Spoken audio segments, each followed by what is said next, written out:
Oi, eu sou Mari Matos, esse é o nosso Power Papo e eu queria aproveitar sobre o que a gente conversou com o professor Frederico Meirelles no nosso último Power Papo, que a gente falou sobre lesões na dança.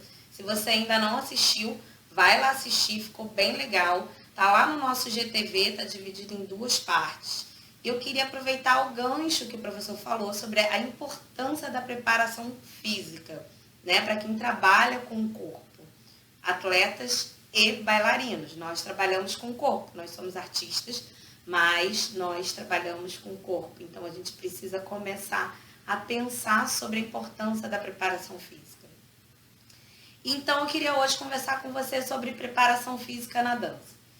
E queria dar um exemplo meu. Quando eu era bailarina, eu falei lá no Power Papo que eu tinha o que na época chamava de condromalácia, condropatia. Hoje em dia está lá no grupo da dor anterior no joelho, que é o desgaste ali da cartilagem da patela que eu tinha nos dois joelhos e isso me gerava dor, né? A ponto, às vezes, de eu não conseguir, no final de ano, levantar da cadeira sem um apoio, por exemplo, de tanta dor que eu sentia.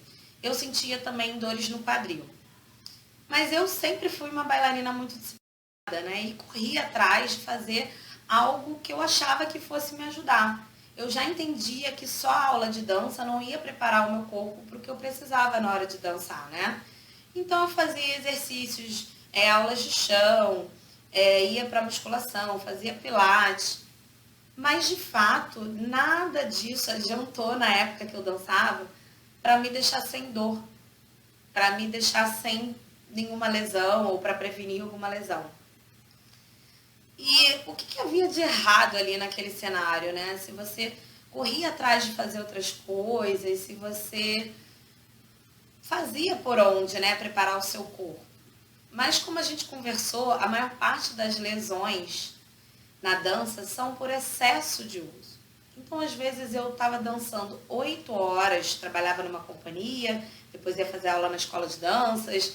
Enfim, às vezes eu trabalhava 8, 10 horas com o meu corpo e saía dali e ia fazer essas atividades extras. Então, no tempo que eu deveria estar descansando, recuperando os meus estoques de energia, deixando a minha musculatura se recuperar, me recuperando física e mentalmente, eu estava fazendo mais atividades. Eu estava colocando mais carga no meu corpo. E faltava outra coisa que falta até hoje na dança, que é algo essencial a gente começar a pensar, que é o que a gente chama de periodização, planejamento, a periodização do treinamento. E aí o treinamento de dança, o que a gente tem que envolver nesse treinamento de dança? A gente tem, hoje, a gente deve sempre pensar numa parte de condicionamento físico para dar aquele suporte para o que a gente precisa.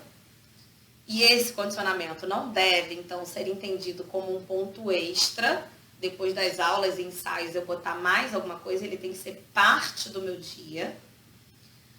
As minhas aulas onde eu vou melhorar a minha técnica, vou trabalhar a minha técnica, o meu gesto motor, melhorar a execução de passos, né, específicos daquela dança. E o ensaio, onde eu vou trabalhar a minha parte artística, onde eu vou trabalhar a coreografia. Tudo isso eu preciso planejar junto com o meu objetivo.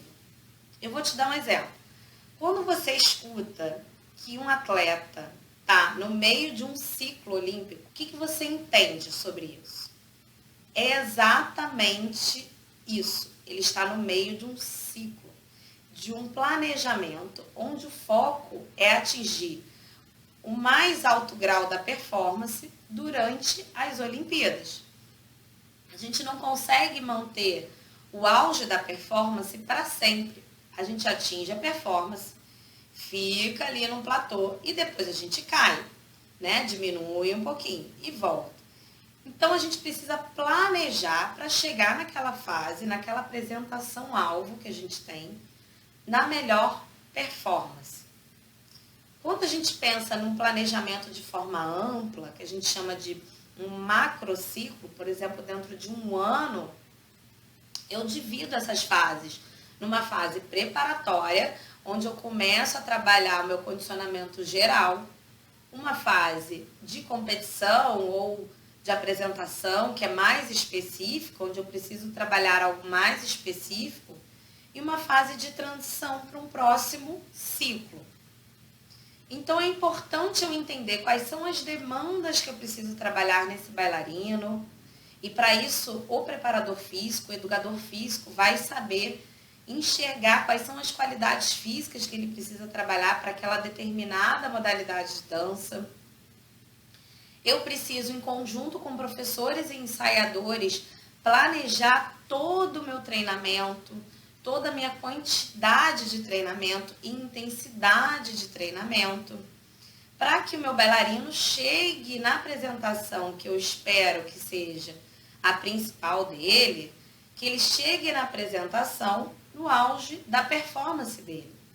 E que eu evite, assim, que meu bailarino esteja em constante estresse e aumente o risco de lesão por excesso de uso e coloque ele num risco do que a gente chama de overtraining, que é um estágio onde a gente não consegue melhorar a performance e tem uma série de sintomas, como aumento da frequência cardíaca, aumento do estresse, uma disfunção renal, que pode gerar aí uma série de sintomas para o bailarino ou para o atleta. Então, eu preciso planejar, periodizar esse treinamento. A dança já evoluiu, a medicina da dança evoluiu, a ciência da dança evoluiu. A gente não pode repetir padrões que a gente usa há séculos, com um corpo que não é mais o do século passado, que ele obedece a outras demandas. Não é normal sentir dor, não é normal estar sempre cansado, não é normal estar sempre estressado. A gente precisa de tempo de descanso, a gente precisa de planejamento, de treinamento como um todo.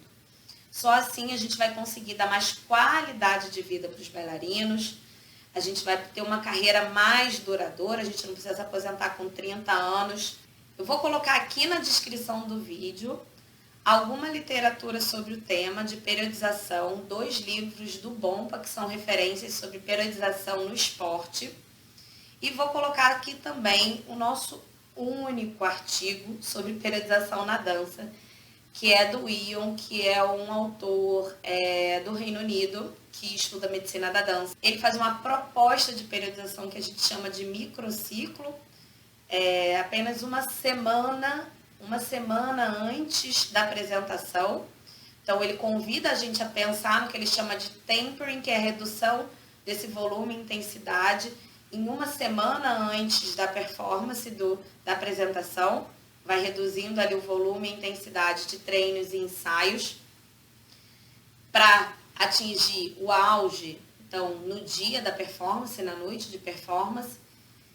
Ele também fala muito sobre o que a gente falou no outro Power Papo, sobre a necessidade da gente começar a pensar mais na qualidade do treino e menos na quantidade. A gente não precisa de horas de trabalho, de horas de ensaio, de repetir o mesmo movimento centenas de vezes para atingir um objetivo. Então, ele bate sobre isso no artigo. Eu vou deixar esse artigo na descrição aqui desse vídeo. Eu espero que você tenha gostado. Obrigada por assistir até o final e eu te espero num próximo Power Papo.